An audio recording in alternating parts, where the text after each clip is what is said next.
Hey everyone, hopefully you can hear me. A little bit bizarre that you got Econo Boy live. It said ruminate for a second there, but we'll talk about it once the show really begins, guys. Okay, just check the audio real quick. Ah, yes, classic audio sounds like shit. What with my incorrect mic being selected? Okay, there we go. I think we're good. Let's see. Waiting on Micah. Micah, can you hear me? I can hear you. There we go. Guys, multiple surprises today. You've got Econoboy appearing as Josiah. You've got Micah Irfan. Who's that? Can you believe it? Yeah. Can you believe it? From the famous podcast, The Three Wonks. Okay, how can anybody not famous. recognize us together? That's true. The other hosts will trickle in. Let me actually, guys, 1 second. I need to, and I'll make an announcement of this as I can. I'm going to post this in my chat. Join the Discord. I think I can post it and then pin a message, right? No, I need to.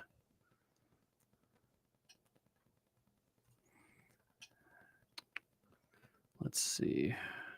I'm such a boomer. Top chat. No. Jesus. Don't know why it's.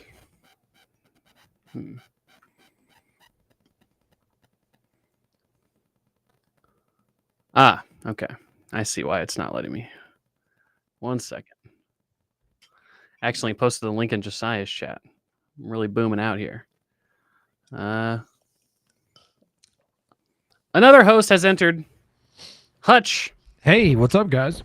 From Call of Duty fame. It's true. Engage with your audience. Okay. Close. Post the link. Pin the message. There we go. Hutch, pin a message with the Discord invite in your chats when you can. And then I'll tell the same to Pisco when he gets a chance. And we're waiting on him, but I'm sure he'll be here any second now. Guys, how's it been going? Is there a link I should share?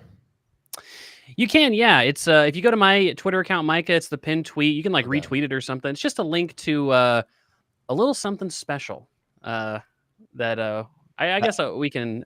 Yeah, that's intimidating. No. Yeah, I guess true. Just retweet this random link with very little explanation. But anyway, I'm sure Pisco will be here in a second. We don't need Pisco. All right. Overrated host of Live and Learn, if you ask me. All right. Same with Josiah. Now, where's Josiah for everyone wondering?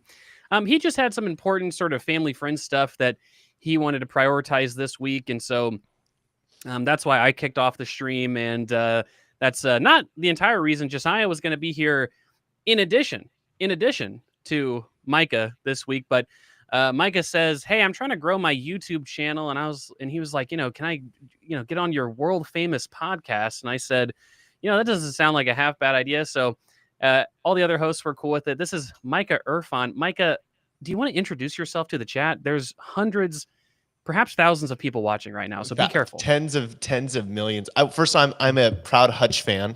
Okay. Hey. So that's my most important title. Nice to meet you, Micah. I'm in the unfortunate position of being a youth organizer. During this last election, I'm with the Texas Democratic Party. I am the second youngest person on their leadership committee ever, which is a lot less cool than saying they're youngest, but I guess it still matters. I started making YouTube videos after the election because I realized on YouTube, there's a huge imbalance. We can list 20, 30, probably huge right-wing accounts on YouTube, and you just can't list nearly as many on the left, especially with the amount of reach and viewership. So that's why I've created my YouTube channel, and I'm trying to get on other ones to talk to people and maybe let more people know about my channel. There you go, guys. Well, yeah, if you look up Micah Irfan on YouTube, he's the only one. He's the only Micah Irfan. The only Micah Irfan in the world. True. That's right. Looks like Pisco's joining us. Pisco, one shot your mic. Let's see if you can do it 4 times in a row. Yo. He did it. No Mike my problems. God. What up, folks? How we 4 doing? times in a row. Pisco's took- joined us. Yeah, it took about 10 Yo. episodes, 11 episodes, 12 I know. episodes, but you got the Yeah. wind at your back. You got momentum on your side. Well, guys, now that It's actually Pisco's the here, 32nd episode. it's been a little I'm while. out. That's true. But no, now that Pisco's here, guys, there should be respective links in the chats that you're watching this across, mine and Pisco and Hutchin. Not Josiah's channel because I don't have like direct access to Josiah's channel. We're just sort of restreaming on his channel. But I guess for Josiah's channel, you can go to my Twitter and there's a pinned link. Live and Learn has a Discord account now, so go Very to. exciting. Yeah, exactly. It should be fun. All you guys, we wanted to start a bit of a community. We're going to start small with Discord. And so join up. There's already a few hundred people in our Discord. We announced it on our Twitter, our respective Twitters about a week ago, or really only a few days ago, actually. And we've got 200 or 300 people. Join the Discord, get some roles. And of course, we're in the chats interacting with people on a regular basis. So if you want some extra interaction with us and of course to form a community, then go ahead and join our as Lopsided Pixel says, our lib echo chamber on Discord, guys. Guys, I put in the title the Republicans' budget. I don't know if there's any other big news for the week that you really wanted to discuss. Anything else come to mind besides the budget, that the budget blueprint, I should say, that got passed? Well, it's been a frequent topic of conversation, the TYT people, but I just want to call attention to a particular video that Anna Kasparian made where she attempted to debunk, I don't know if you guys saw it, but she attempted to debunk or dunk on, rather, Sam Cedar and Emma Vigeland.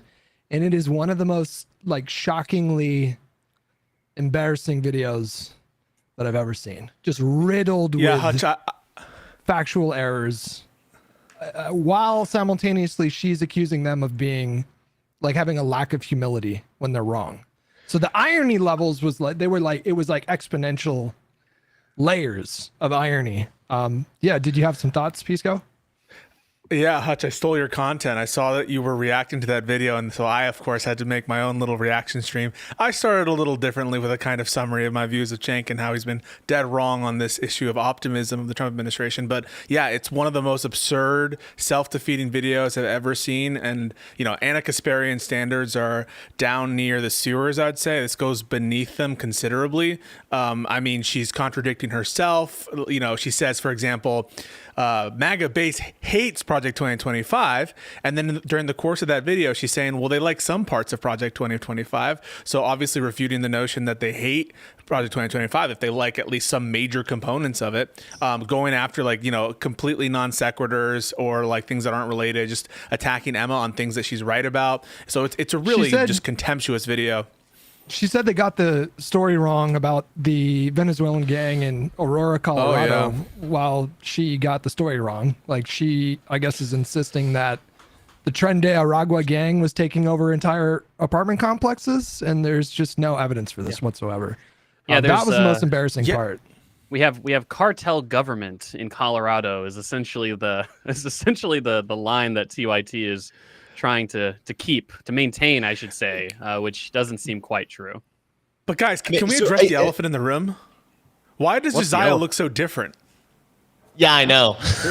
I'm the substitute. Are we not going to introduce? Mike, you actually introduced me before you were here. You showed up late, so we already introduced our esteemed guest. Hi, Micah. Irfan. Nice to meet you. Hi, Pisco. I know you from you have a Snoopy profile picture. Most of the time, you don't have it anymore, right? You used to have it. I used to. Yeah, that's right. Iconic. Yeah, iconic. I think everybody retire. knows your account. I mean, you've gone viral so many times. Regarding Cenk, I met Cenk at the DNC, and he seemed like a really genuine guy. And it's like you every so often you see takes from people where you're like, are they dumb or are they bad faith? And in the case of Anna Kasparian, I think she's bad faith and dumb. And in the case of Cenk, I just think he's dumb. Do you not disagree with me? I just think he's genuinely dumb. Cenk Uygur? It's hard. I think he's proud. I don't know if I would call Anna or Cenk dumb people. I'm sure that they have a capacity for intelligence. At least they've demonstrated that over the years with by various things. But I would just say that I feel like there's this sort of tendency amongst a portion of the left. It's not necessarily just progressives or just moderates. There's like a portion of the left that they're kind of like nuanced bros, where they feel the need to sort of like overly charitably discuss the right wing. And I think that TYT While is just kind of mercilessly Right. shitting on Democrats. optional, merciless shitting on the Democrats. That's true. And TYT certainly includes that. And so I think that that's kind of where I peg Anna and Cenk. You know, they've fallen into this trap of like, you know, the left just has been overreacting to Republicans all these years. And we're the sane left that, you know, takes a much more nuanced and careful approach to MAGA. And it's just like, guys, I mean, you know, sometimes shit's pretty black and white. You know what I mean? Like MAGA's just wrong. Dog. You know? In the video that Anna made, she said that she very confidently said that Trump is not going to cut Social Medicaid. Security, Medicare, or Medicaid, and her source for that was Trump's said words. that he was not going to cut it. Trump And said he so- wasn't going to do it. Right, and that was her idea of a dunk.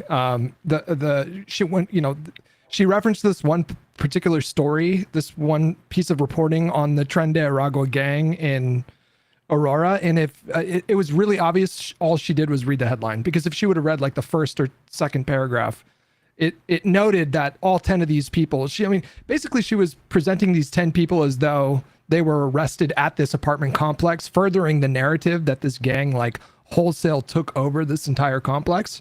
But if you would have read literally, again, it's like the first two paragraphs, these were all like disparate locations. Like it wasn't in the same complex. So, I mean, at the very minimum, like, I don't know if I'd call her stupid, but wow, lazy, like really I guess you lazy could say, reporting. I don't think they're actually dumb people, because I think Anna Kasparian's like pretty sharp sometimes, but I just think it's like you have to be ignorant to a certain extent, maybe willfully ignorant. But I think maybe the right theory is something similar to what Econoboy said, which is I think they're so addicted to dunking on libs that they like that more than dunking on Republicans. And so like if libs say, oh my God, Trump wants to be a dictator, or Trump wants to do this, XYZ, they have to just take the opposite position, like their impulse.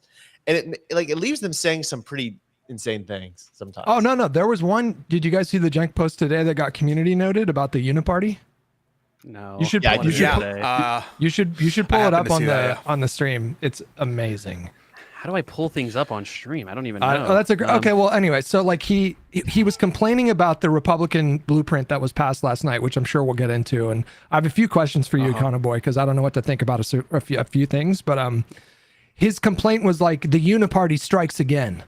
The donors are super happy with this budget. And then the community note was, the Uniparty doesn't exist. There wasn't a single Democrat that voted for the bill. But you know, he takes this opportunity but when say the response to that, Hutch. Say what he said in response to that. Oh, I didn't see that. Did he follow community up? note. I didn't see Oh that. yeah. So his follow up is, this community note, while technically true, like omits the nuance that Democrats do this kind of performative failing, but really just push it along Okay. to make sure that ensure that it passes. And people are going nuts in the replies. Yeah, like, and I It's mean, the- this is bizarre. We can get into the budget stuff. The reason this is so bizarre is because we just had a Democrat in office for 4 years.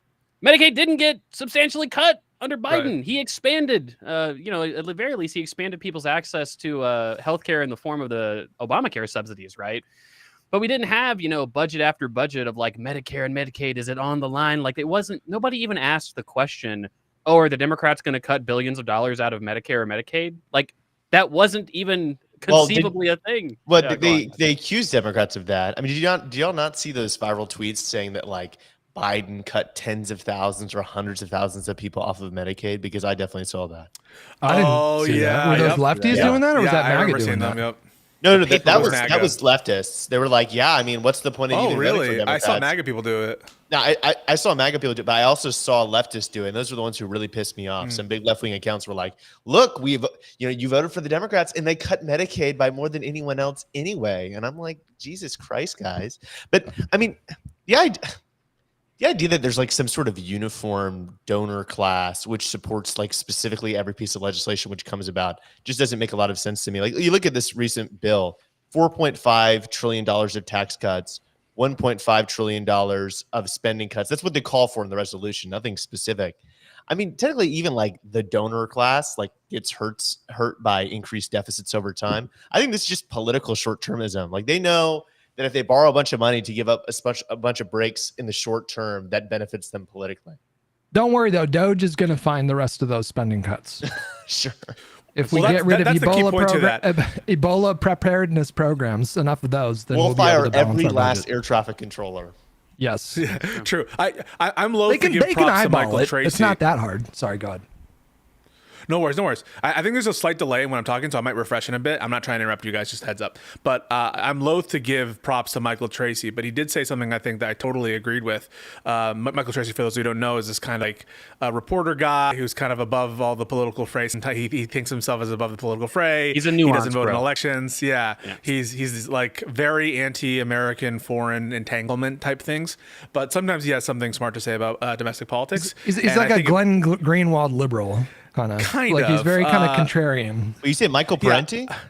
Michael Tracy. Oh, okay, Michael.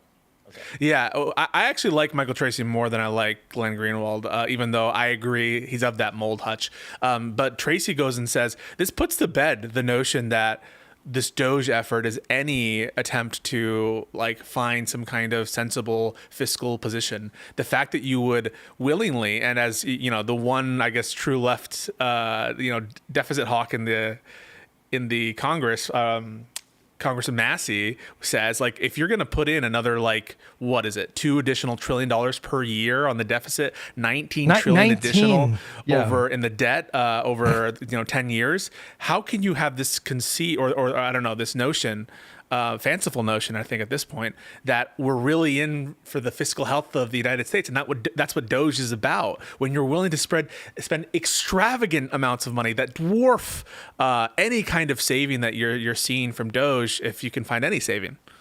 I should read Representative Sparks what she said very shortly before she voted in favor of this bill.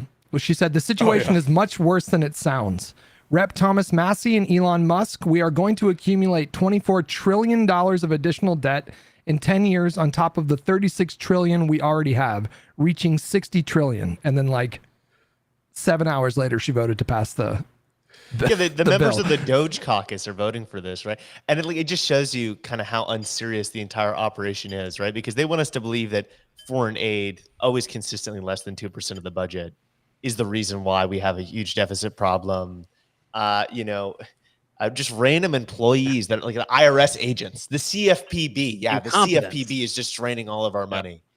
It's not there was a directive that just went out really like in the last 2 hours. I think it's breaking news that Doge is basically instructing the heads of these agencies to substantially reduce their workforce. One of the agencies was instructed to fire 90% of the workforce. I believe most of them are being instructed to fire like at least 40 to 50%. Did you guys see the reporting on this? Yeah, I haven't got into the actual memo yet, but it does seem concerning, especially given that many of the Doge actions have already been enjoined by courts. And frankly, in the next 6 hours, we're going to be seeing whether or not Trump is going to, well, he's already in flagrant disregard, in my opinion, of court orders, but there's a more stringent, more clear directive that comes due with respect to U.S. aid and the releasing of funds of U.S. aid, or at least making checks or internal steps to be in compliance with the court order in that case. And so, it's alarming to me. I already knew that they were trying to do these kind of unconstitutional legal actions, but it's even more alarming that they're continuing to do such things that seem to be in flagrant disregard of the commands of Congress, in this case, of the size of these agencies, of the fact that they're able to be vigorous at all. I want you guys to guess, just real quick, I want you guys to guess what department do you think has the highest percentage of Americans that want it eliminated? Oh, that's a great question. Doge itself. It's actually Doge. Yes, by far. It's 29%, almost a full third of the country. Almost a full third of the country. And in second place, at 29%. In second place is HUD at 4%. So it is like by far the least popular department that currently serves at the pleasure of this administration. So anyway, that's interesting. Well, I mean, I wouldn't call it a department. I would call it a pseudo office of legal dubious nature.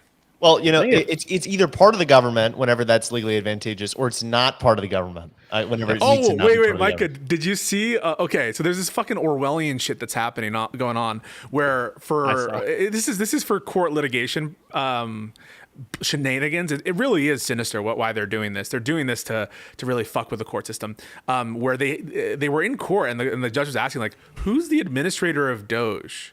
And they're like, the lawyers are like, we don't know. We don't know who the administrator of Doge is. Right, And and so like, it's everyone's not like, Elon. It's not it's Elon. not. It's definitely not Elon. And so then you have this moment in this press Can conference. you actually where, explain why they? Yeah. So what was the sort of legal thing they were trying to escape by not acknowledging that he's yeah. in charge of it? They're trying to, because Elon's statements are so like prejudicial and so obviously contrary to what the executive branch is allowed to do. For example, saying we're going to delete Doge, we're going to delete the CFPB, we're going to get rid of the Department of Education. It really helps the government to show that they're in good faith, complying with court orders, that they're not trying to do illegal usurpations of congressional authority. If they can say something to the effect of, well, Elon is not part of us. He has no relation to anything we're doing. He's just kind of this other guy. And yeah, he's kind of a spokesperson, but he's not really in charge of the decisions. And so you court, you should not consider his statements as statements of the administration in ruling upon whether or not the intent of the administration is bad or, Gotcha. to usurp Congress or to delete the agencies. We're not really about deleting the agencies. So they're trying to distance themselves for litigation posture, and that's why they say something like Elon Musk isn't the head of Doge. But of course, then the question is like, well, who is the head of Doge? And so you have this moment with the press secretary where they're like, who's the head of Doge? Elon's not the head administrator of Doge. He's overseeing everything, so he's like in charge, but he's not really in charge. And there is an administrator, but I'm not going to tell you who it is. And then like hours later, they release this like random person who is apparently Right. like in Mexico, who I'm sure just found out that day was the administrator of Doge, who no one has ever fucking heard of, and they Right. parade her around. So it's really just this fucking, everything they're doing is in bad faith to try to evade judicial review, but there's a kind of sick humor to everything that's going on, and it really, you have to cite Orwell because there's no better comparison here. Well, speaking there's of also- Orwell, go ahead. There's also a lot of confusion though, because we saw recently in the news, like they had this this ridiculous performance art, as described by some, of like, hey, federal employees, you need to email us. I think it's on a weekly basis. I think it might be on a daily basis. 5 things you did the day before, think it's or we'll weekly. consider it. We'll consider that your resignation if you don't do this. And you saw just like department head after department head being like, look, just basically ignore what Elon Musk said, right? You don't have to do that. We're not enforcing that.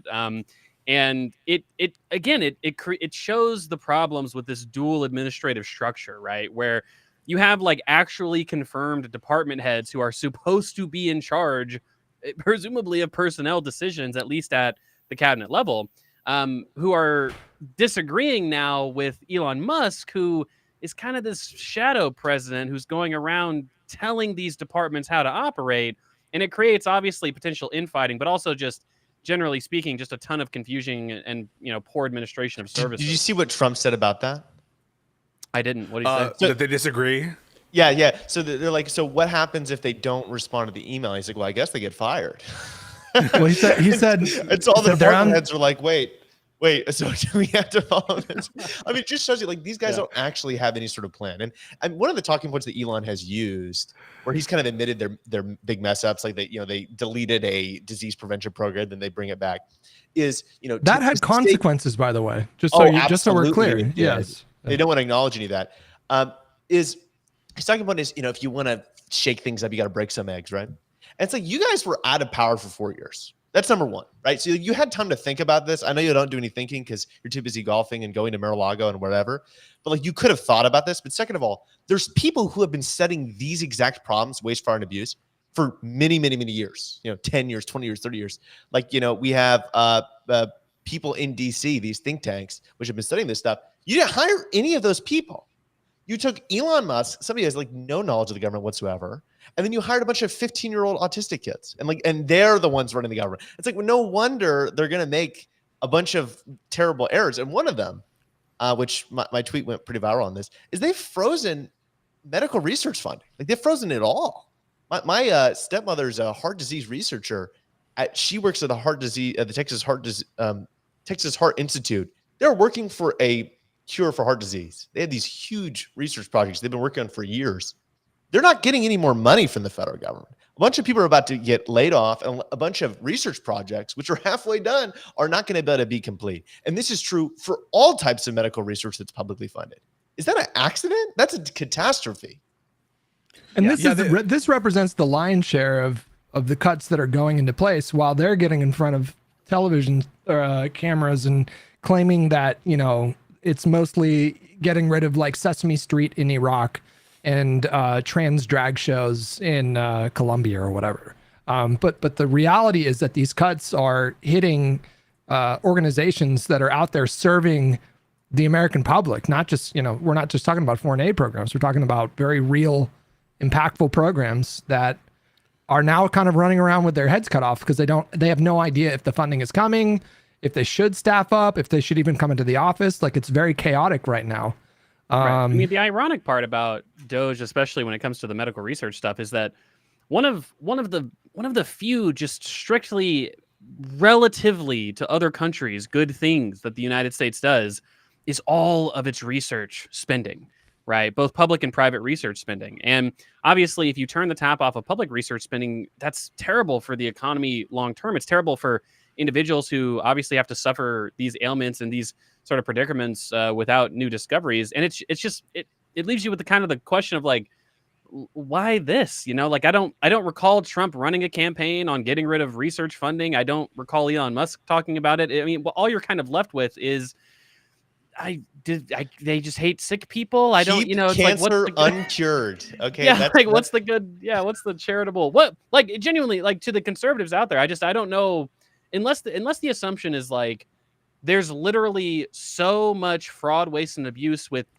medical research grants. Like, is that the line that's being towed? Like, it doesn't make any sense, right? Why you would target certain buckets of spending like this.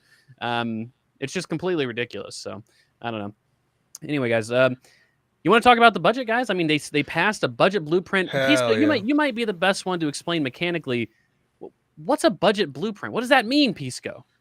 Yeah, so I'm not an IRI guy, but my understanding is that this is sort of the outer bounds of the big ticket items that committees are going to work on to provide further detail when there's actually a moment for them to pass the law that's going to go to both the houses of Congress and become signed by the president. And so as I understand it, and you guys can correct me if I'm wrong, right now we have sort of the kind of outer limits of what the tax cuts are going to look like, the big sort of ticket items. You can think of that in the context of maybe like contractual situation, a memorandum of understanding, where this is the kind of deal. We still have to work out the meat and potatoes, and that's potentially going to cause some friction and some disagreement in the future. But it's the first kind of procedural hurdle towards, I would say, the first major piece of legislation of the Trump agenda. It's going to fund, hopefully, as far as Trump is concerned, a lot of his ambitions with immigration, certainly with the military, and obviously like the tax cuts situation. And it's non-binding, correct? It's just in what sense? It's just a, sort of like a statement of intent, or yeah. It's not the actual cuts themselves. It's right. As I understand it, it is the framework that I think that Congress is going to bind itself to, in terms of what the ultimate package will end up being. But I don't understand these to be the cuts themselves. They're going to have to actually make more specific appropriations, and eventually, I think the plan is for them to pass this through budget reconciliation in the Senate, which will bypass the filibuster and will allow them to sort of pass it easier, as like kind of in the same kind of manner that Biden took the American Rescue Plan in the first part of his term. And so it's not that it's written into this blueprint that, hey, we're going to cut tens of billions in Medicaid, but that doesn't mean that tens of billions in Medicaid are not going to be cut. Can you explain that to people? So basically, they're saying that they're going to have X amount of cuts from a particular committee or fund or chair, right? Or like a specific section of, I think it's actually a committee that they oversee, right? Energy and Commerce Committee, right? So imagine this. Imagine like, okay, we have a bank with 10 accounts in them, and 9 of the accounts have $10 into them, and the 10th account has $1 million in them. And there's a bank robber that says, okay, we're going to need to take $800,000 from all of your different accounts. Now, yeah, you don't know the exact, like, are you going to get 5 from each of the small accounts?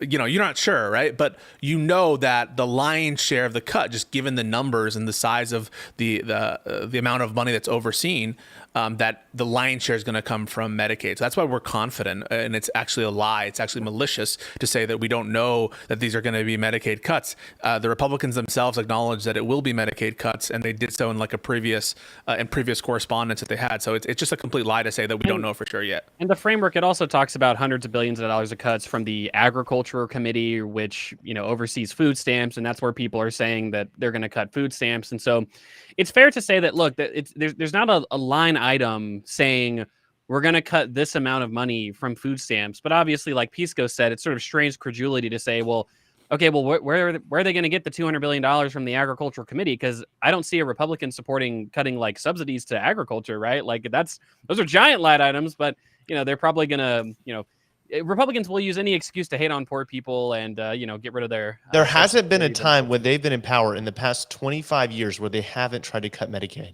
Right. It is their favorite thing to cut. They run on it. And it's like they're so clearly trying to do that. They already froze it a little while ago where the portal wasn't working for a day or two.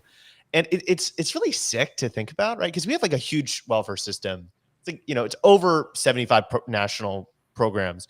Like, there's a lot of waste, and you could make a big, deal about the administrative costs in some areas. We could consolidate it. There's a lot of stuff you could do here, but they go after like the program which is the most justified, like the most defensible, healthcare for poor people.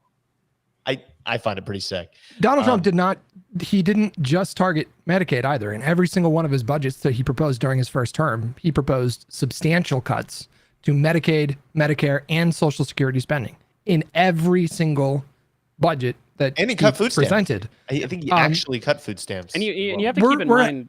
I was just going to say one last thing, Hutch. You have to keep in mind as well. There's a Republican trick that they often pull here when it comes to these cuts, right? What they'll say oftentimes is, well, you have this weird liberal math, right, where the government plans on spending, $10 this year, and we're going to increase that by 20% next year. So we're going to spend $12 next year.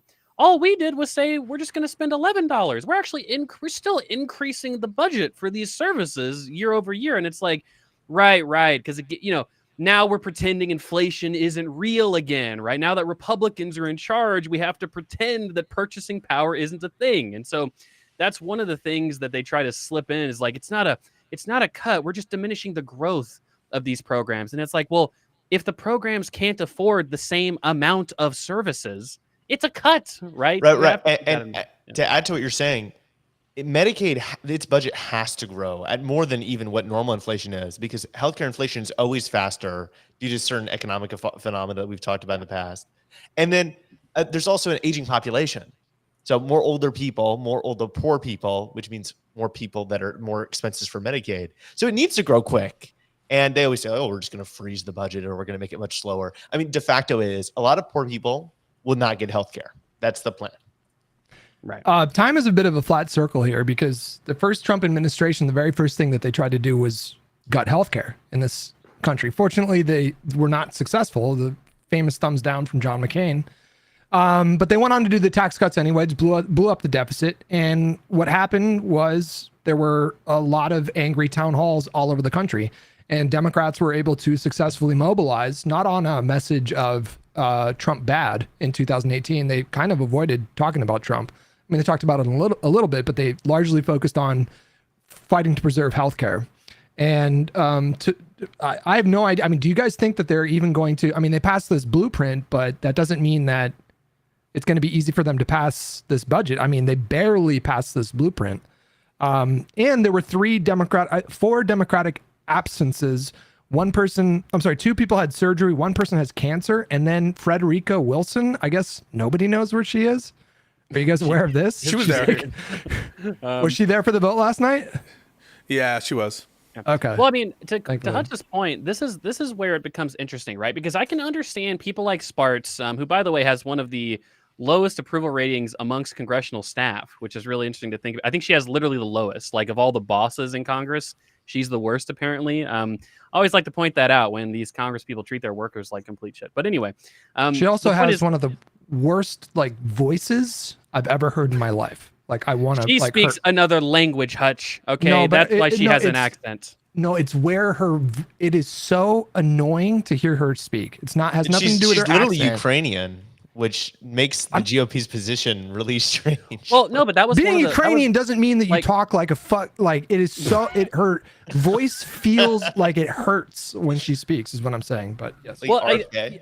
that's the interesting thing about yeah, put Sparts and RFK in the same room. Hutch's mind explodes. Oh my but god. No, so that's the thing that Combine actually them. becomes very interesting because when you look at people like Sparts, right, is that some of these people have very specific reasons for being against, like even the framework itself. Like Thomas Massey said, I'm against this framework because it's not deficit, neutral. It's not even close to deficit neutral.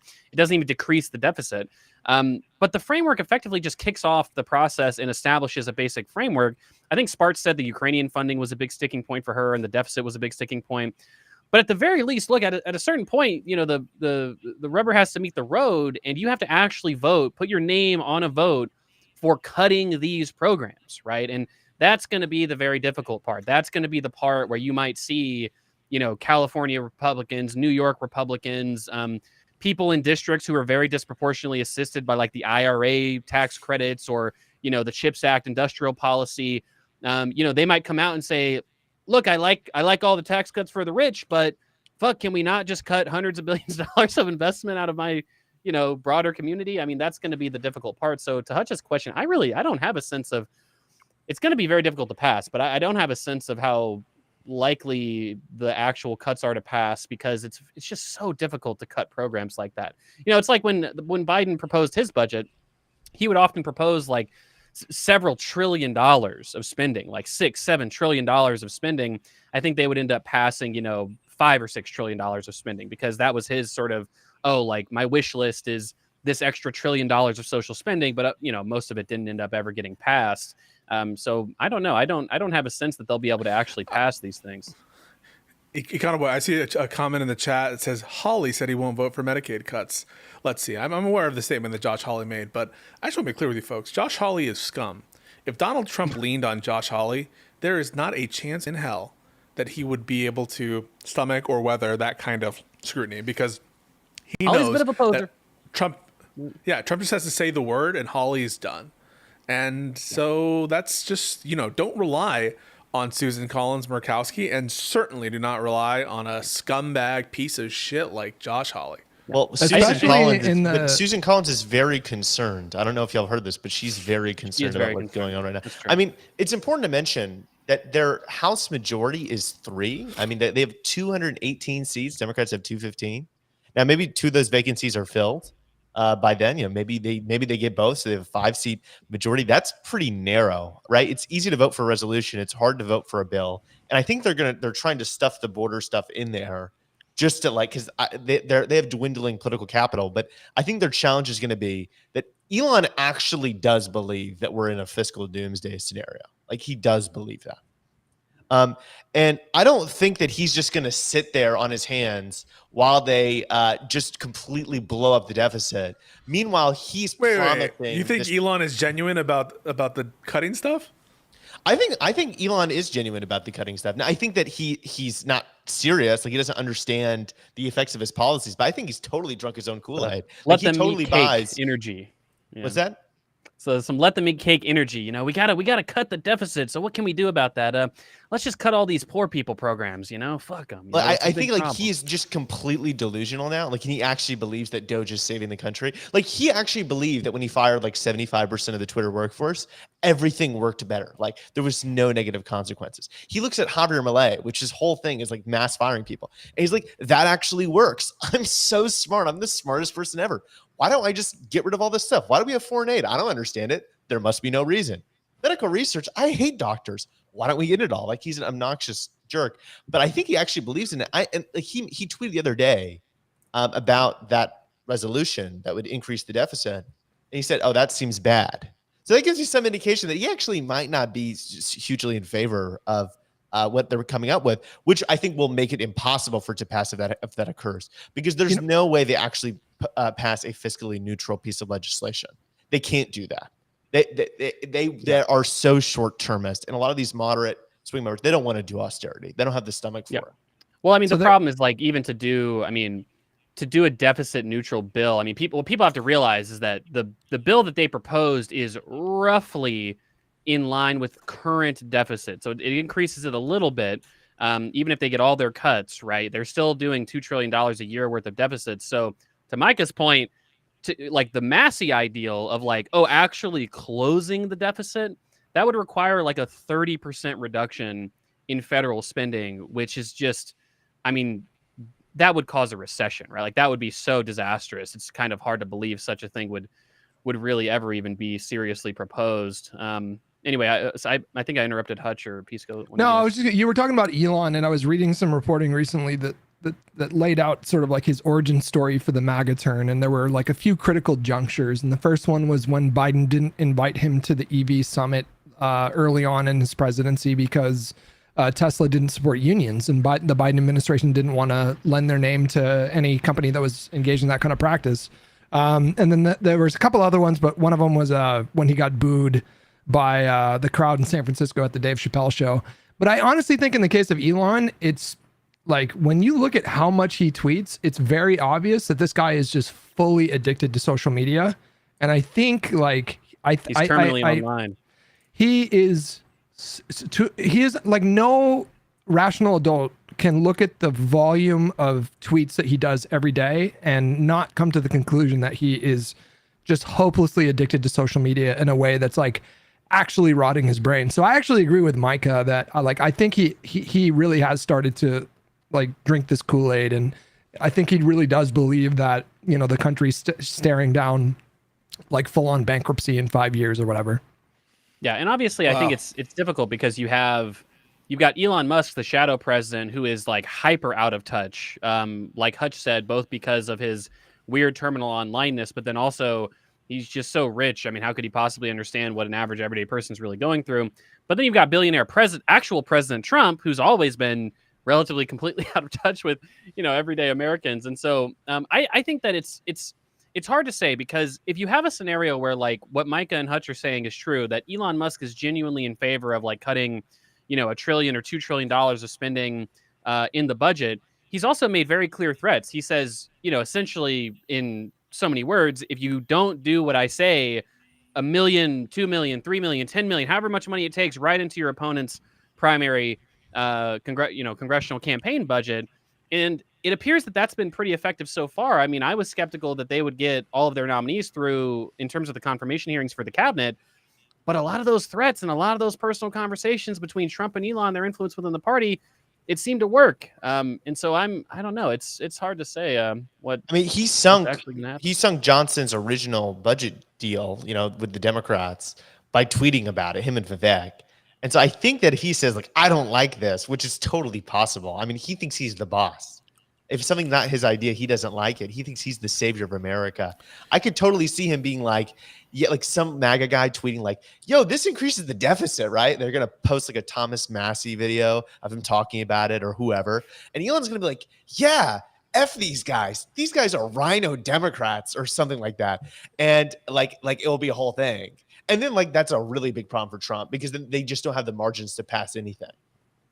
Well, with the amount of money that Elon is spending, he kind of is the boss. Like that's the other thing too, when we're talking about like possible no votes from Hawley and Susan Collins voicing her concern is, you know, all of these senators and representatives in the Republican Party right now are all very much aware that Elon Musk has an unfathomable amount of money and is willing to spend hundreds of millions of dollars each election cycle, and he'll still be he'll still be making a profit every year, you know, even after all that spending. And so all of them, I think, are aware of that danger. I mean, the danger of Donald Trump ending your political career is already threatening enough. And now on top of that, you have this one guy where all it takes is just one thing, just one small thing. If you make him upset, he will for sure be willing to invest, you know, tens of millions of dollars to unseat you.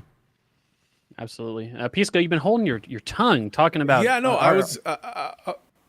Sorry, I think there's a lag. I'm not trying to interrupt you guys. I think it may be the case that Elon is genuine on some things. I don't buy it. I think he's maybe he's a slave to his own whims to some extent. Maybe I think he's a degenerate in some sense, but I think it for himself. I think he's in it for power aggrandizement. I think if he were serious about the budget, then why would he support the second deal with the Democrats that went through under Biden? And I think that if Trump were to ask him to fall in line, he absolutely would on this. So I don't know that he truly is this kind of real Massey-like Republican. I think he's a disruptor and he wants to be on the cutting edge, but ultimately he's about himself, his power, and his reach.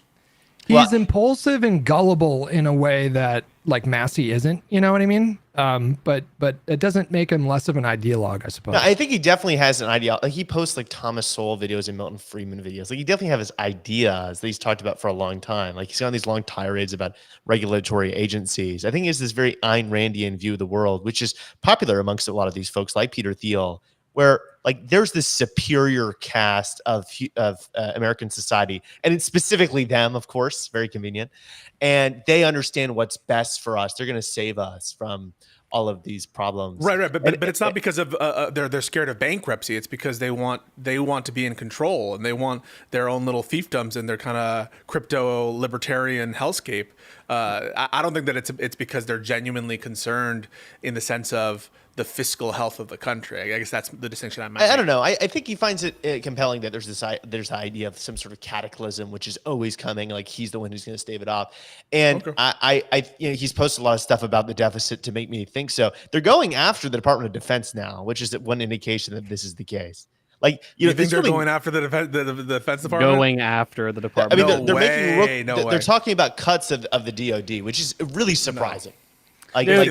Micah, dude. Okay, I'll just say this: if the final budget that Trump passes has net spending reductions, okay, in let's just say I'll even throw in real terms, but like just they're not going to do it. Well. They're not going to do it. The Republican House is never going to do it. Yeah, there's no way. No, but what I'm saying is, they're like Doge, like Elon is like tweeting about that. That is like not something you tweet about if you're just trying to like if you have no sort of ideological motivation. I think it's a fugazi. I think it's all an act. I don't buy the sincerity of anything he says. I don't take it at face value when he says these things. He's a prolific liar. He lies like no one's business, even when he's presented with the truth. And so I just don't believe him on any of this stuff. And with respect to he's a defense contractor. He's trying to I think you guys probably saw the NPR report on the fleet of armored Teslas through the State Department that he tried to lie about as well. And so I think that he's part of that group. I think that they're all very enmeshed with defense contractors and with domestic capital. And so I'm not convinced that he wants to put out the Defense Department. And I think this 8% cut that Hegseth is talking about, it's a total full of like it's just moving money around, and there's no world in which I think you would actually see cuts, and I don't think that Elon Musk expects there to be cuts. Well, far be it for me to have a prolonged debate with you about the sincerity of Elon Musk, because I hate that guy. The brazenness of Musk's lies are very Trumpian. They're very stunning. Like for example, the most recent spat that he got into with two former commanders of the ISS is just wild. I mean, like he's out there telling his MAGA supporters or whatever that Joe Biden deliberately kept these two astronauts, marooned in space. Yeah. Because he didn't want to help Elon look good. Like Elon is going to the press and telling them, I offered Biden to bring these astronauts home, and Biden said no for political reasons. And then two former commanders of the ISS spoke up on social media and said, this is just such a lie. This is ridiculous. And then Elon called one of them fully regarded. And anybody with a Google, anybody with an internet browser and a connection can just look up SpaceX, ISS plan to bring them home. And you'll see that the Biden administration gave SpaceX the go ahead to be the ones to bring them home back in September. And it was originally scheduled to happen in February. And then SpaceX had to do additional testing for one of their vehicles. And so that got pushed to March, maybe April. It was Biden who greenlit that plan. But but I think Elon knows he has the benefit of MAGA supporters are some of the most intellectually incurious people on the planet. Like they will take anything that Elon says at face value, and so he just doesn't worry about them fact checking him at all. But it's so brazen. It was remarkable. Him fighting with 2 astronauts. The astronauts themselves have Calling come an out and said, astronaut, like, we're fine. retarded. Yeah. Right. Yeah.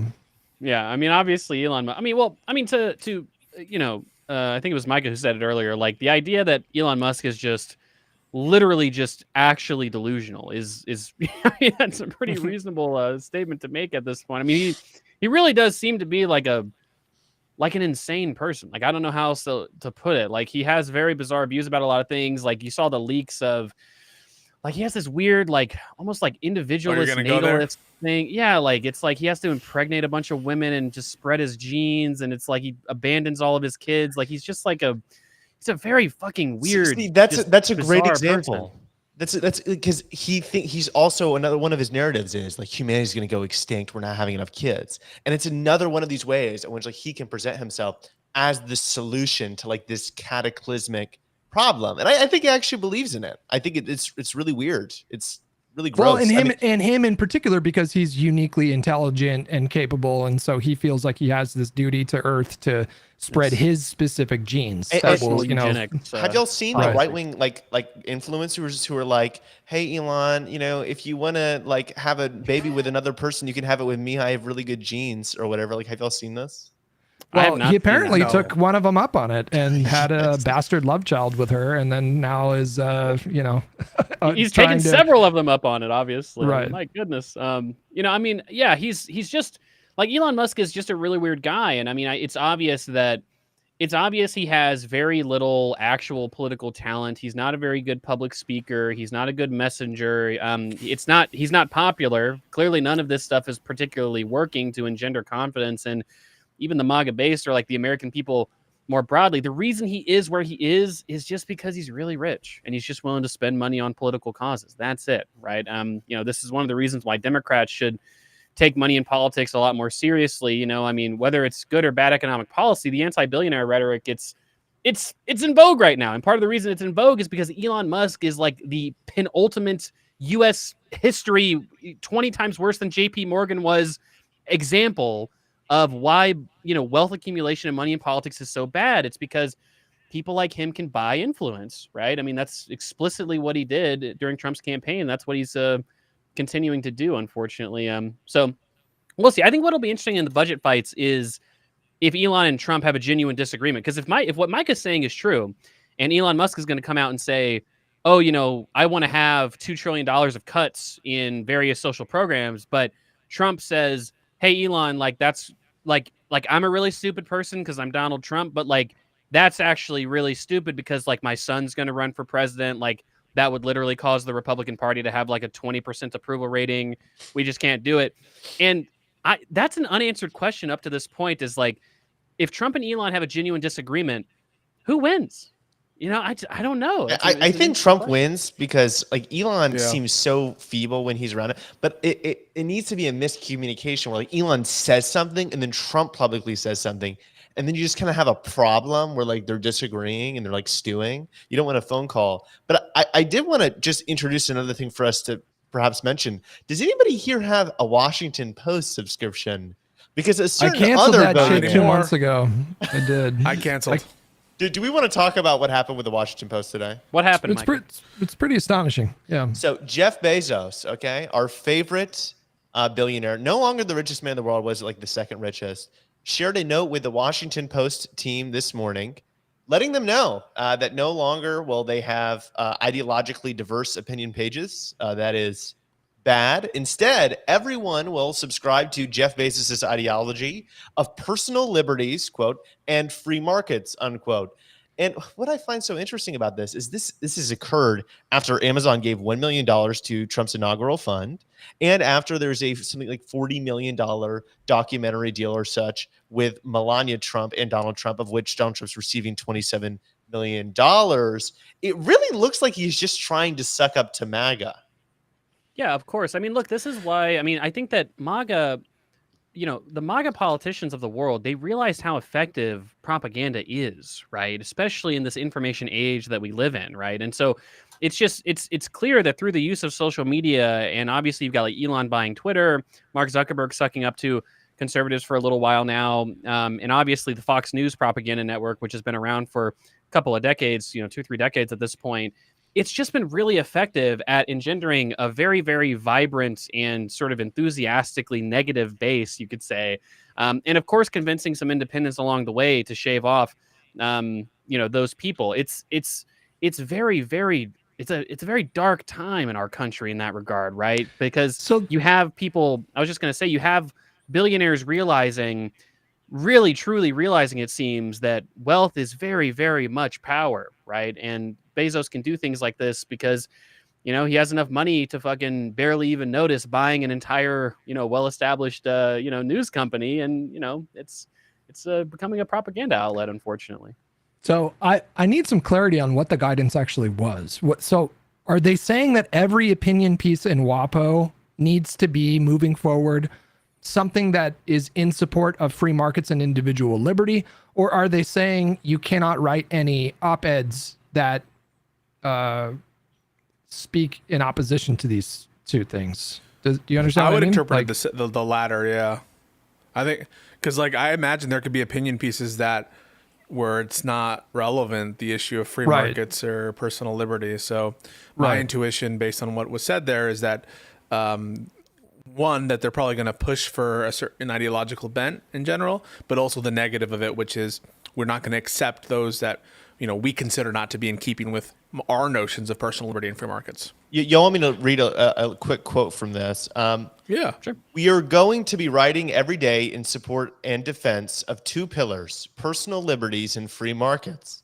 We'll cover other topics too, of course, but viewpoints opposing those pillars will be left to be published by others. He also mentioned that he offered David Shipley, which I assume is like the current senior editor, the opportunity to lead this new chapter, but he said he only could do it if it's a hell yes. And the guy did not say hell yes. And so he was, his role was taken from him. We'll see what that looks like. But I mean, you could interpret that in many different ways. I mean, like every single social program that we have is not a free market by design, right? It's tax money. You're taking money out of the market and redistributing it to other parts. Things like the USPS, you could say, are not very, they're not exactly markets in many different senses because it's a state enterprise. And so, many dozens of different aspects of everyday American life, public schools, right? These are not free market entities. These are state-owned operations that provide education to people on a very horizontal, equitable basis. So, what if you want to write a piece against school vouchers in the Washington Post, are you going to be denied? Like, it sounds like it. Absolutely. Yeah. But here's the thing. Do y'all actually think that he's just going to turn the Washington Post into like Reason, where they're still criticizing Trump? Or do we think it's just going to be like a MAGA-like publication where it's maybe not full MAGA, but it really downplays the badness of what Trump's doing, and it seems to be disproportionately critical of Democrats and not so much Republicans? If TYT News is currently a 5 out of 10 on downplaying MAGA, it sounds like Bezos is going to make Washington Post 6 out of 10. Just a bit worse than current TYT orientation. TYT. Yeah, that's really that's wild. the feeling I get. Yeah. Washington Post is an institution. I mean, it is prestigious, well-established journalistic institution with a rich history of speaking truth to power. I mean, they were at the forefront of reporting on Watergate, and to watch what's happening to it now is, it's pretty demoralizing. Like, WAPO was one of the few outlets that I subscribed to. It was like New York Times, WAPO, a couple others, and it's disheartening. It's brutal. It's really brutal because I have a lot of respect for them and those journalists there. Listen, okay, like Rahm Emanuel, great former politician who I love very dearly, once said, never let a crisis, go to waste, all right? This is a terrible crisis that our country is facing, but it does provide an opportunity for the Democrats to kind of recalibrate. Look, like I said, Elon Musk is an excellent punching bag right now. A story like this is also an excellent sort of catalyst to start, hopefully what I would hope at least would be good policy discussions about how we orient our news media, and obviously the role that billionaires play in our politics. And that's what I would hope at least some Democrats can kind of glom onto and say, can we start bashing Democrats, Econo Boy? You 'Cause I know, wanna it's, do it's that about really badly. the top of the hour, so it sounds I'll be like the that defender. Democrats is on the menu again. But yeah, Democrats need to have a biting, forceful message on the role that billionaires are playing in our democracy. It's clearly a very toxic role. That's my thought. What do you guys think? Are they? I want to start bashing some Democrats. Yeah, go ahead. I do not have the confidence in Hakeem Jeffries. I don't have confidence in Chuck Schumer. I think absent a major course correction, they're not doing the job they need to be. I think the case in point for that is the Mayor Adams affair. I think it is a absolute disgrace that Chuck Schumer, that Governor Hochul, that Hakeem Jeffries have not called specifically on Mayor Adams to resign. I think it is absolutely disgraceful that they're signaling weakness and cringe at a time when we need to have all of our like cylinders running in terms of the optics. Again, I'm not over the Connolly and AOC snub with respect to the oversight committee. I think that they're making a bunch of wrong moves. We still have Democratic senators voting for Trump nominees. What the fuck is going on with Democratic leadership? Why won't they get in line and understand that we are in a fight for our country? And the sooner we can get everyone on the same page that they need to be strong and not weak, the better. But the current leadership has not gotten the message, and the numbers show that. Democrats are not happy with their leadership. I'm not happy, and so yeah, they should. How would you if they can't force do the job, they Fetterman? should resign. How would you force Fetterman to not vote for cabinet nominees?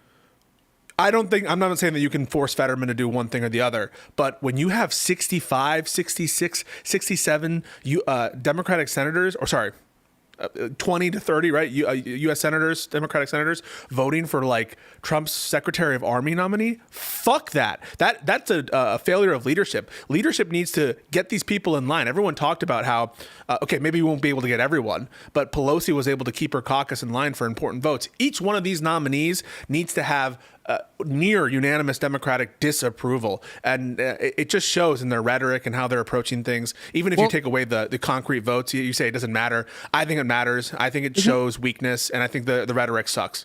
Isn't this a bit of a contradiction though? Because Why? because you criticize Jeffrey's leadership, but the Democratic Party was unified in opposition to that budget bill last night, and They were. that's exactly what you want to hear. That there was some concern. They were, but it should be that with everything, Hutch. It should be that with every single thing. Everything I'm that just they're putting saying, out give there. the flowers when they're due, and No. that I don't wasn't- know, but like, what are stuff in the House that Jeffries has failed on recently? Because Schumer, yes, sure. I mean, like, yes, you're right with the confirmations, but what has Jeffries done? That's All right, so concrete things that Jeffrey has fucked up on. Refusing to call on Mayor Adams to resign. That is a concrete fuck up. And that is a weakness on a grand scale that it Agreed. dwarfs. Okay, so that's number one. That is frankly disqualified for leadership. Number two, the signaling of weakness in the terms of the rhetoric. When he goes out and says, what are we going to do? We can't do anything right now. That is fucking horseshit. The continuing, having Connolly continuing to be at the head of oversight. He can't work a fucking camera. He's going through cancer treatment. He needs to be out. That's another show of weakness that they're continuing to have this seniority thing, and there's having like internal fights from these old geezers. Get him out of here. And frankly, good. Here's what I'm curious about, right? Because one of the reasons why the Tea Party movement and the MAGA movement after them could come in is because there was this real palpable anger amongst the Republican base that, hey, these neocons, they're not working for us, at least a lot of them, let's say. And it pushed the entire Republican Party to the right, and it certainly made them change their rhetoric over the last decade and a half because there was a very credible primary threat. I think that when it comes to Democrats over the last 10 or 15 years, it's kind of been the opposite. I mean, some people have broken through with primaries, right? You look at AOC, a lot of the squad, they broke through in competitive primaries. Even Rashida Tlaib's an example of that. But for the most part, incumbent Democrats have maintained a very, very strong popularity, a very strong incumbency bias amongst Democrats. I saw a video from the Majority Report. They said, does the Democratic Party need their own Tea Party movement? But what I'm interested in is do we imagine that we're going to see that? Like, because it feels like the base wasn't is Justice really Democrats supposed to be that? Well, but Hutch, I was going to say the difference between back then and now is that by the polling, it seems like Democrats are genuinely very upset with Democratic leadership, and so I'm thinking there might be more of an appetite for primarying these sort of more like kind of Well, feckless Democrats. I could be when you- wrong, but I mean, the polling is also showing us that a plurality, if not a clear majority of the party, thinks that we should moderate our positions, not go further to the left. Now, I'm not saying I agree because I'm not saying go farther to the left. I'm saying primarying feckless. Like you might primary Hakeem Jeffries with another moderate Democrat, but who, like Pisco is saying, is just much better on the rhetoric. Much more Right. powerful. It's the style of Yeah. politics. So I think there's It's a not lot to be- ideological. This is not ideological. It's about opposition to MAGA and strength and being a fucking good media pundit and having good messaging and strategy. It's not ideological. I don't Right. care. So like if you look at somebody like Pat Ryan, like this guy's technically a blue dog, I think, but he's like cussing out MAGA all the time, right? He's like, F these guys, right?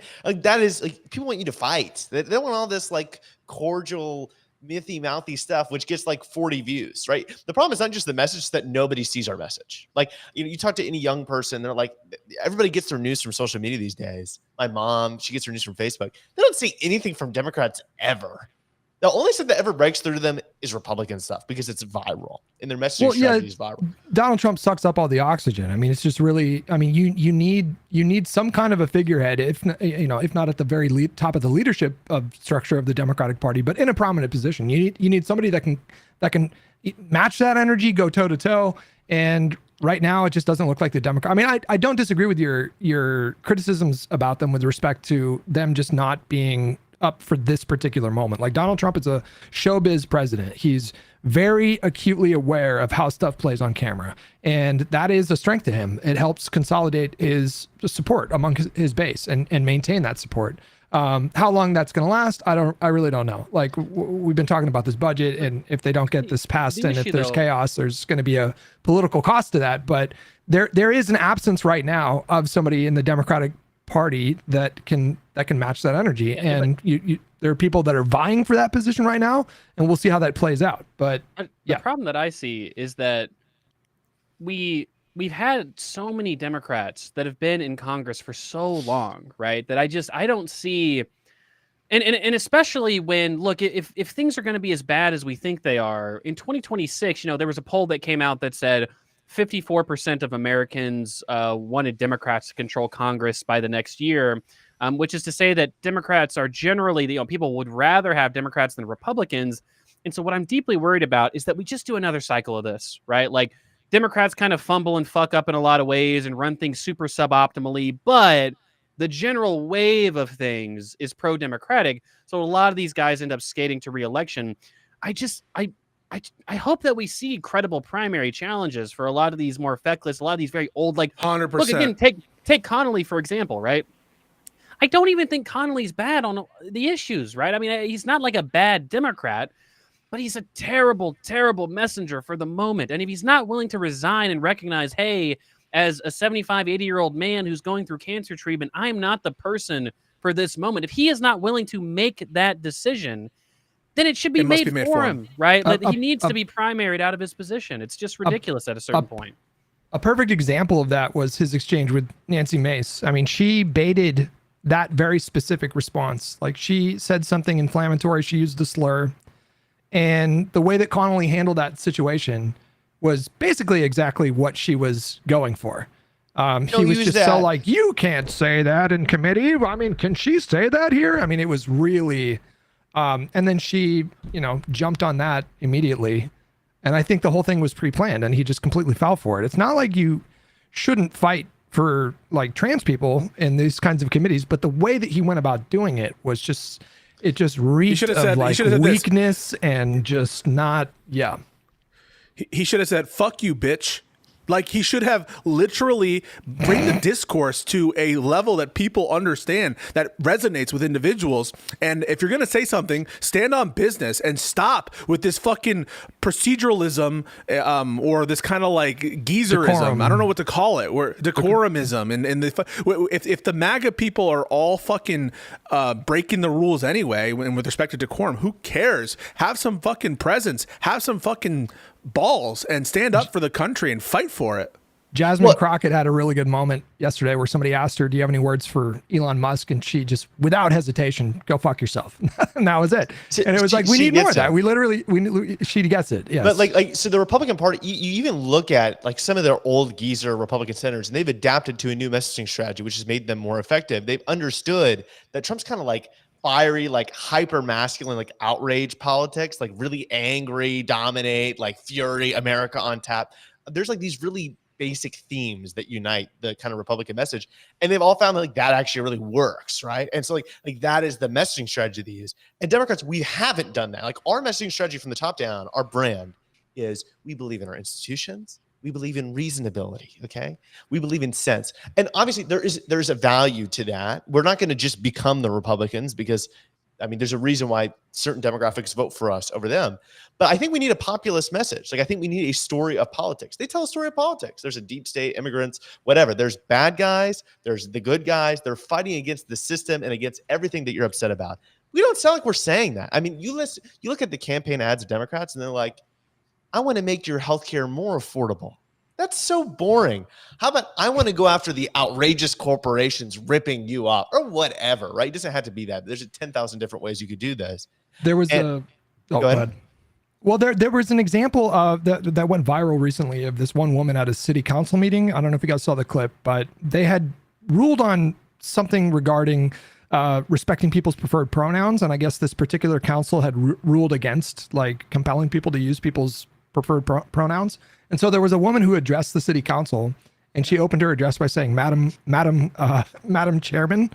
And then he got mad at her saying like, I don't go by that. And then she made the point that, well, you can't legally compel me. You can't compel me. There's no there. But like little stuff like that, like stuff like malicious compliance in that sort of way, I think plays really well in this age of social media. Stuff like that little bites like that can go viral and connect with people. Yeah.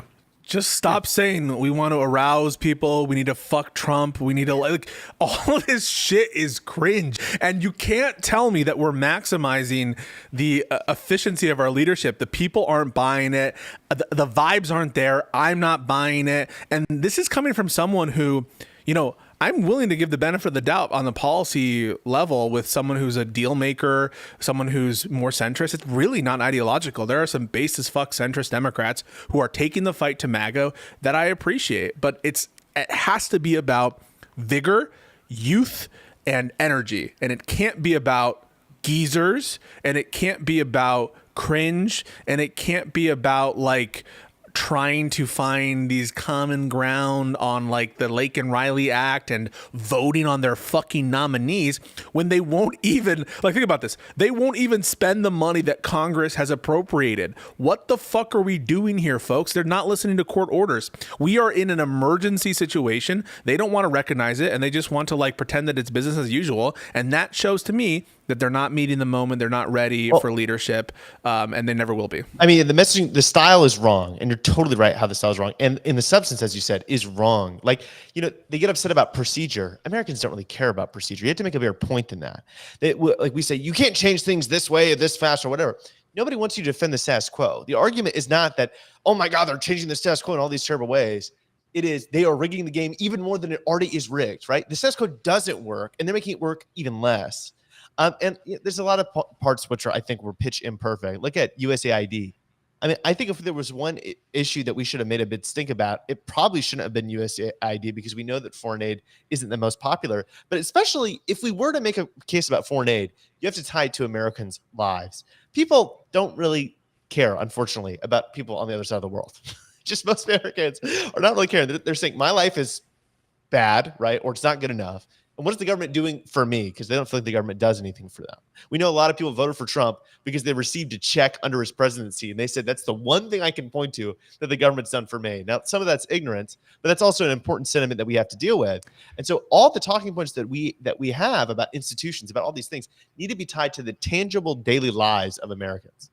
It's difficult to explain the benefits of soft power, and it's really easy to say something simple like, why are we spending $20,000 in a city in Guatemala when we have homeless veterans? And so there's sort of like a built-in disadvantage if you're going to like go to bat for these systems that we have in place, like foreign aid packages. Well, I think that's Micah's point, is that you don't you just really don't have to, right? Like that can be one of those things that you do actually do when you're in office, right? But it doesn't have to be something that you make a primary part of your messaging campaign. I mean, Mike and I have talked about this on the Three Wonks podcast a couple of times at this point, where like I think one of the problems that the Democrats have is that they just, number one, narrativizing politics is something that frankly only the progressives really do, right? Like the progressives will talk about the billionaire class and like the evil corporations, and you can disagree with that particular narrative on the substance, but it is a narrative and it does clearly work. You need with a large a portion of narrative, people, right? Some right, sort of right.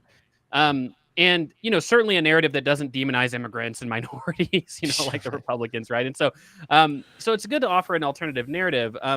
But then you also need a kind of a simple message to go with it, right? And I keep going back to Bernie because, again, it just seems like the progressives are the ones that have this kind of tendency where, like, Bernie will say, oh, the top 1%, the evil corporations, the billionaire class, and by the way, Medicare for all and the $15 an hour minimum wage, and these kind of like simple, here policies that you can go over and over and over again.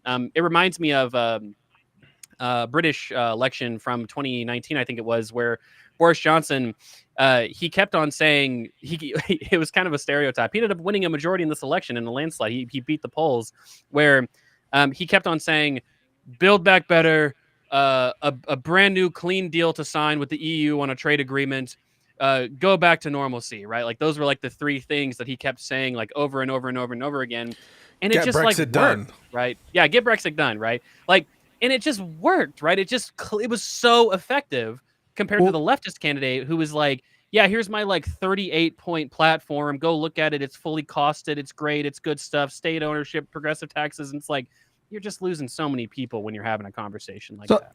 I want to say that like I'm agnostic on what the right strategy is. I can be convinced one way or the other. But what do you say to the counter argument that Blue Dog Democrats, I think, overperformed by like 5 points compared to Justice Democrats?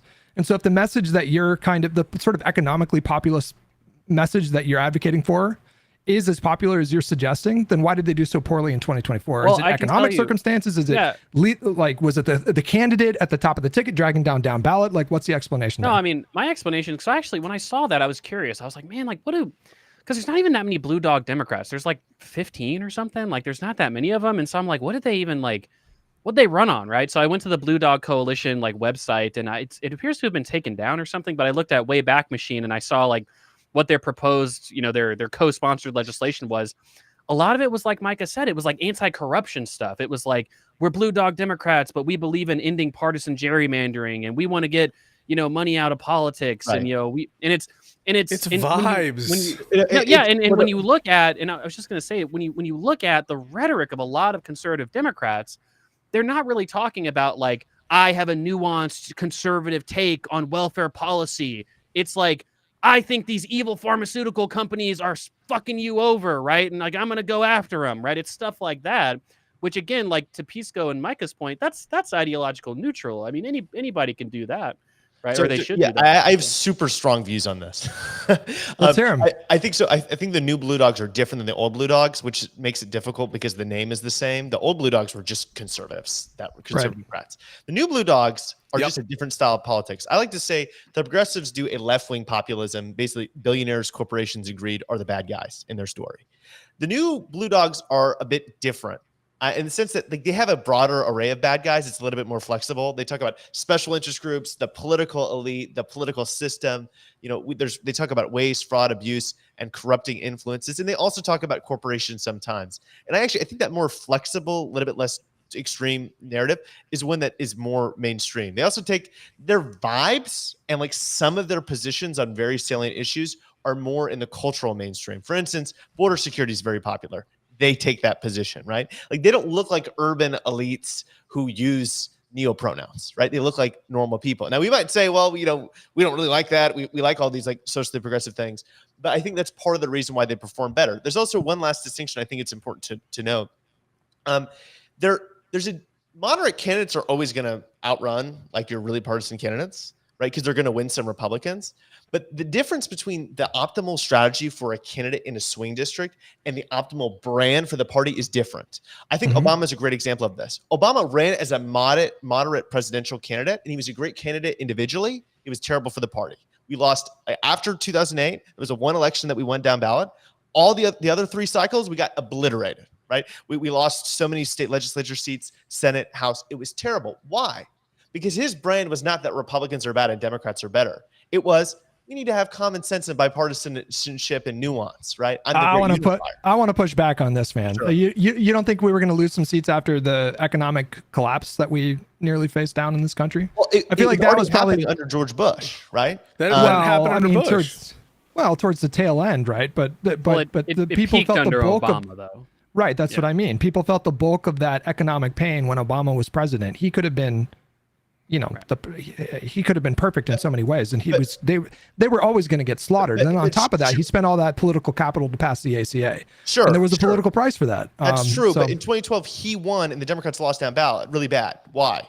Because a lot of Republicans voted for him, and that means he's a good candidate. But I don't think that the messaging strategy of the top of your ticket should be, actually, we're not that much better than the Republicans. Like, the Republicans are important, and they should stick around, and whatever. I'm not saying Obama was the terrible, worst party leader ever. He was extremely charismatic, which helped a lot.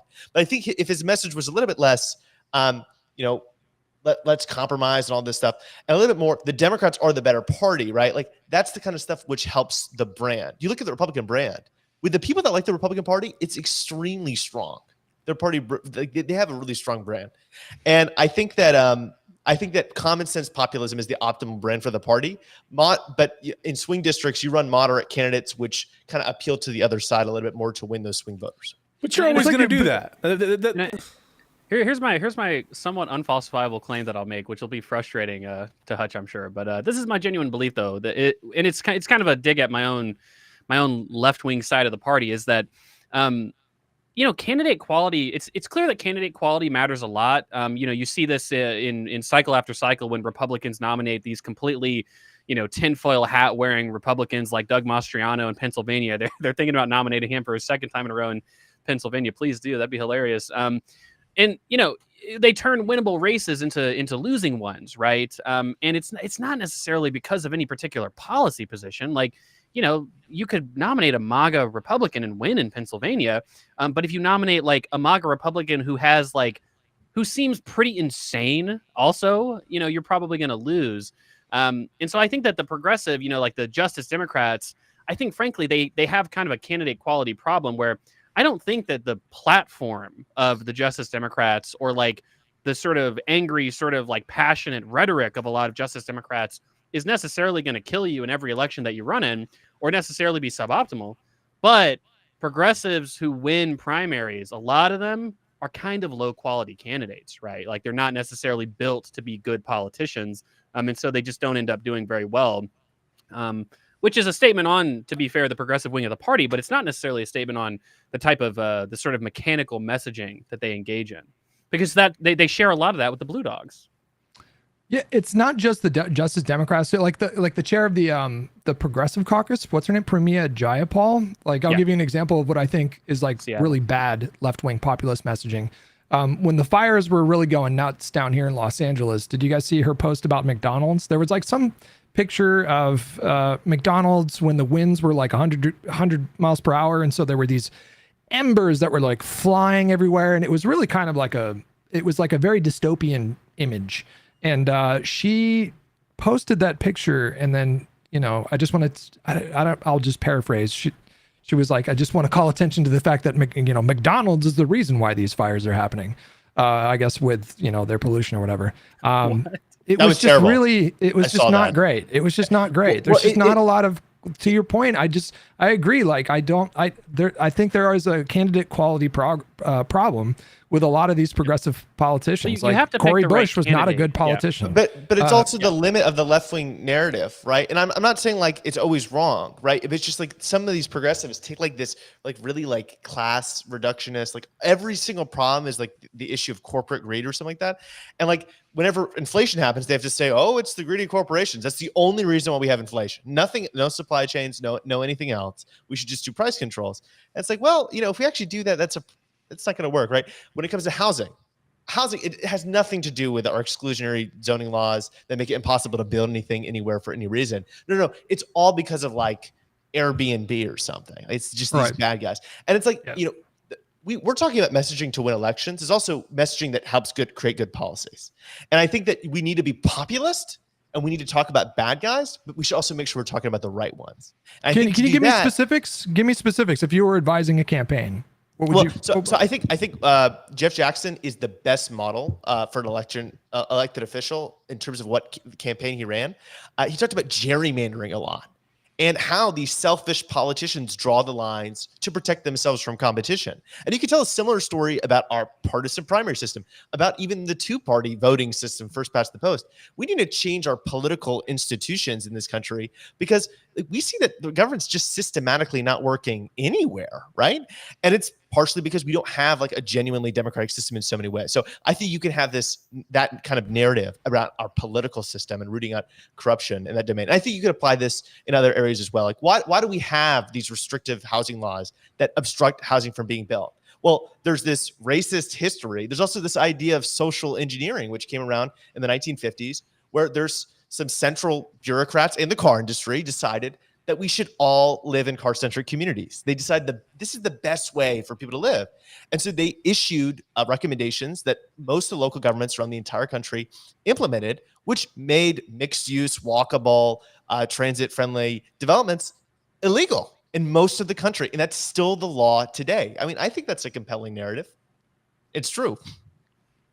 Yeah, I think as well, to Micah's point, if your policies have to be kind of high salience, but then if the advantage of advocating for just good policy is that you can kind of message multiple different ways to different communities, right? Like I'm working on an article about this kind of wonky tax called the DBCFT, and we really don't have to get into it. It's kind of a boring topic, but that's an interesting example where it's like you could talk to a progressive audience and you could say, we need to raise taxes on these corporations. I think they need to be paying 30-40%.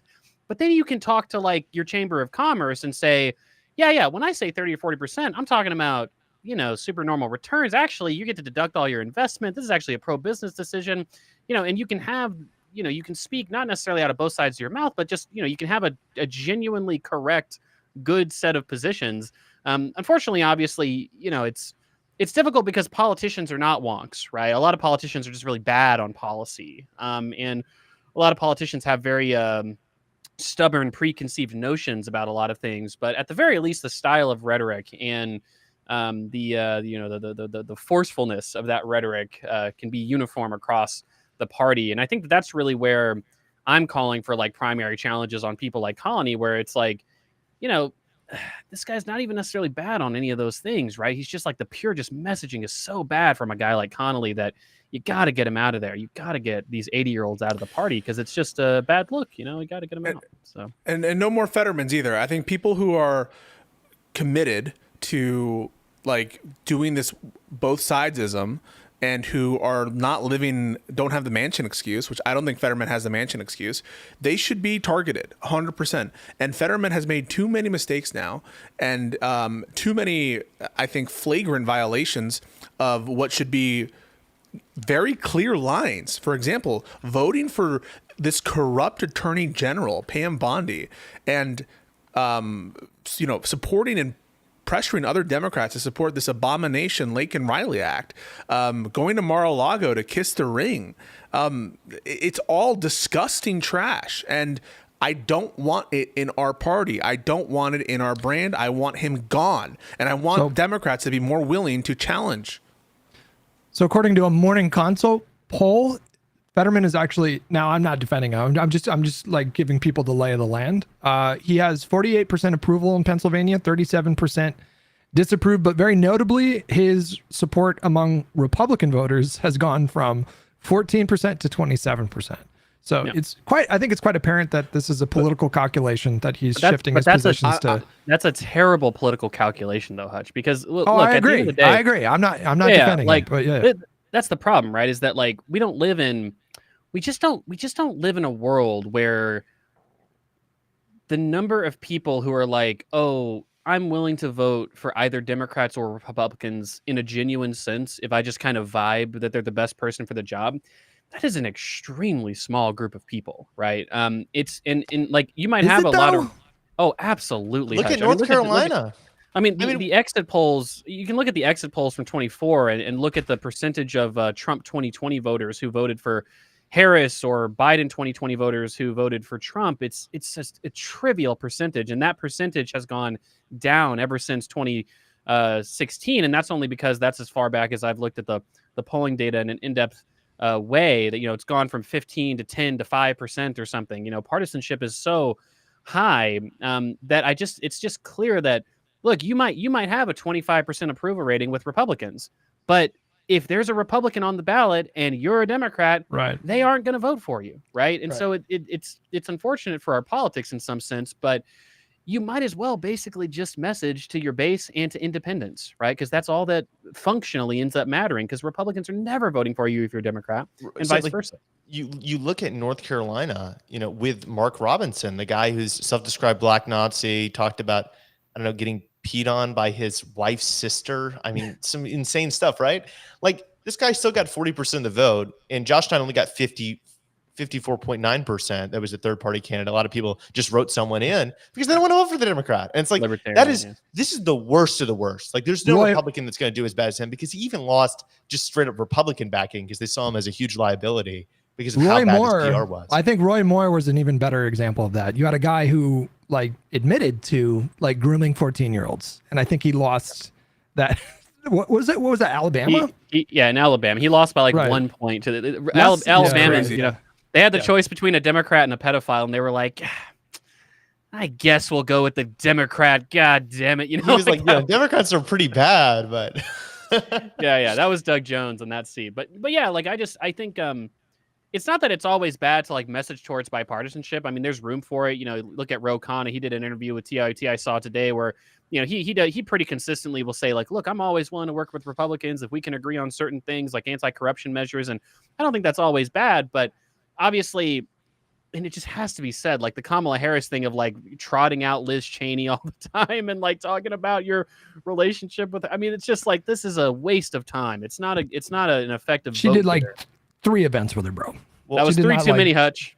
But leftists talk about that as if she was out there every day on the trail with Liz Cheney, and they did 3 events. It's not necessarily fair. Also, I think the data showed they actually overperformed in the surrounding areas with Republicans. Yes. So, I don't know if it was necessarily a super bad thing last minute, but the big issue is the party's brand, and I actually think we just need a rebrand, not just in terms of I think we need a break from the past. And why do I say that? Well, because I actually think really successful elections often come after a break with the past. You look at Bill Clinton, New Democrats. Now, he won sort of narrowly in 1992, but his whole thing was, we're not like these old Democrats. We're new Democrats, right? And you're able to not associate with any of the unpopular stuff that you've done in the past, right? Same thing with Trump. Does anybody blame Trump for the Iraq War? No, right? They don't blame the new Republicans for the Iraq War. Because why? Trump's I'm not like these gross neocons, right? There's plenty of things that people have all these negative views of the Democratic Party for. So if we can have a new candidate that comes in who says, oh, I'm not like any of this stuff. I'm a new person, right?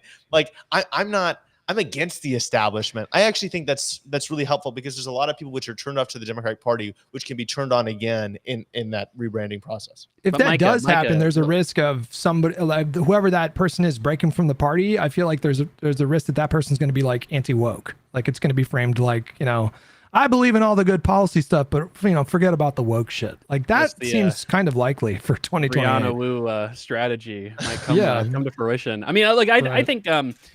I think that Micah, I think you're right, Mike. I think what I would ask you is, what is the cure to the long-standing disease that Democrats have of just physically being incapable of criticizing previous Democrats? It seems like the current generation of Democrats, they don't have a negative word to say about Hillary. They don't have a negative word to say about Bill Clinton. If you bring up Obama's kind of, not necessarily the greatest record on the planet in a lot of different respects, oh, I love Obama, I respect Obama. There's not any room for disagreement, it would appear, with the performance of previous Democrats. You had to pull kicking and screaming Democrats on the back of the worst debate performance in history to get them to call for Biden to drop out at 82 years old. And even then, you had, weirdly enough, you had a large contingent of progressives that were we actually love Biden, we want him to stay in. How do you do that, Micah? I mean, that seems to be the biggest problem with that. So I think the first thing you do is, I mean, in the process of having all these primaries against candidates, you're going to obviously be different, and like the establishment's going to dislike you. Also, your message should be anti the established order, right? Bernie's a great example of this. Like Bernie, his whole thing was not saying Obama's terrible. I hate Obama. I hate Hillary Clinton, or like I actually Bill Clinton, maybe Hillary Clinton. It's more clear. But like nobody perceived him as being tied to everything that they did. Right. And like Trump didn't run against George Bush. Right. But he's just like, you guys are all this way. We need to be different. And so I think it's just something natural. I think something that would help that you could do immediately is just stop posting those pictures with like every single Democrat that's high profile since like 1990. Like, because it's impossible to be perceived as the anti-establishment party when like the last like 3 presidents are like the ones you're parading around like, oh my God, weren't these guys so great? No. Wouldn't it be great if Obama ran again? Right. Yeah, you keep running them. I agree with I think we need to have a break, and I think we need to, it's not ideological. Again, I think it's just vibes, and I think it's about how you're signaling, and that's what matters to me. And what I want is strong Democrats. I want aggressive Democrats who are going to actually push a message that resonates with people, and that it's run by younger people than what we have now. It's crazy that we haven't learned the lessons from Joe Biden, and we're still having these geriatrics holding onto their seats for the end of time. And so we need to primary anyone who is unfit for the job. And that includes, by the way, individuals who have some legacy. That includes people like Pelosi. Pelosi should not be a representative anymore. Get her out. We'll see if that actually ends up happening. That would be quite a shock to see Pelosi primaried. I mean, she is pretty old, obviously. She's like 85 years old or something. So time for her to get out of there. She's a San Francisco representative. That would be one of the craziest Democratic primaries possible. She's fucking royalty in San Francisco. There's no risk of her losing that Shahid seat. tried, right? Shahid Buttar, but he ran as a pretty left-wing. Well, I can just imagine the San Francisco Democratic primary being like, fuck, like this is a real diverse ideological group of Democrats running for this seat. Who's gonna win? Well, Matt Iglesias posted today about this very thing, and I don't know if you guys follow him, but he was basically saying whoever the 2028 nominee is going to be, that they should fully throw Biden under the bus and just embrace that kind of a thing. But to sort of push back against that, I feel like that's what Bernie did in 2016, 2020. He wasn't like, I mean, you're right. He didn't like specifically go after Obama. In the case of Obama, he said, the only reason we're having a conversation about Medicare for all is because of the ACA. And so he was kind of like, he took this sort of like standoffish position with the party without necessarily like naming names. But that strategy failed in 2016, and it failed even worse in 2020. Well, it failed in the primary, but that's the thing, Hutch. Like that's what I'm curious about, and only time will tell. We'll see what like early Democratic primaries in like New York and Virginia and New Jersey, and obviously the 26 primaries. We'll just see how angry the base really is, because Bernie was not running at a time where the Democratic base was like angry with their leadership and like frustrated in a very deep level with their leadership. And it'll be curious to see, because obviously there's a big power vacuum, as much as there's a power vacuum in the 2028 Republican primary, sans Trump, fingers crossed, sans Trump. There's a big power vacuum in the Democratic primary as well, because you don't have a Biden running, fingers fucking crossed that Harris doesn't run again. Oh my God, I've been hearing a lot about that. That would be crazy. But then if she doesn't run, you don't have Obama's running as well. So it's super open. It's super Stephen open. A. Yeah, Stephen A. Smith. Really, I'm open to it. I'm open to it. Well, it looks like we got to be hanging up, boys. It's been a great show, and it's really been fun talking to all of you. Micah, thank you so much for joining us. Thank you so much for your wisdom. Yes, please. Everyone. Guys, check out my YouTube channel, okay? Micah Irfan, MICAHERFAN. I'm spending $1 billion on editors. Editors are so expensive for these videos, so please watch them. It's true. Micah Irfan on the screen. He's the only Micah Irfan on the planet. Easy to find. Econoboy.substack.com. If you want to learn about the anti-efficiency agenda, I released an article today about how the Republicans are trying to scam you on taxes, how news media should be organized. Go to econoboy.substack.com. Hutch, Pisco, anything you wanted to shout out? We got 2,800 people watching. I don't know if that's an all-time high or. Hutch on YouTube and Twitch. Thanks for watching, guys. I just want to say, I've been saying it on my own stream, but like I feel like I've been doing content for like 15 years now, and like I feel like energized and hungry again. And that's because like Hell yeah. we're building a community here. I'm like building this new community on YouTube live stuff, and it's been just like so much fun and rewarding as like a content person to like have that hunger back. And so, yeah, thank you guys for making us a part of your regular weekly schedule. Sorry, one last Hell shout out, yeah. guys. We're gonna try and start. We're getting building community. Okay, so youtube.com/@libandlearn. So the YouTube channel for the Live and Learn podcast. We're gonna start trying to build that out. And we are dual streaming to that channel, but we haven't really shouted it out yet. youtube.com/@liveandlearn.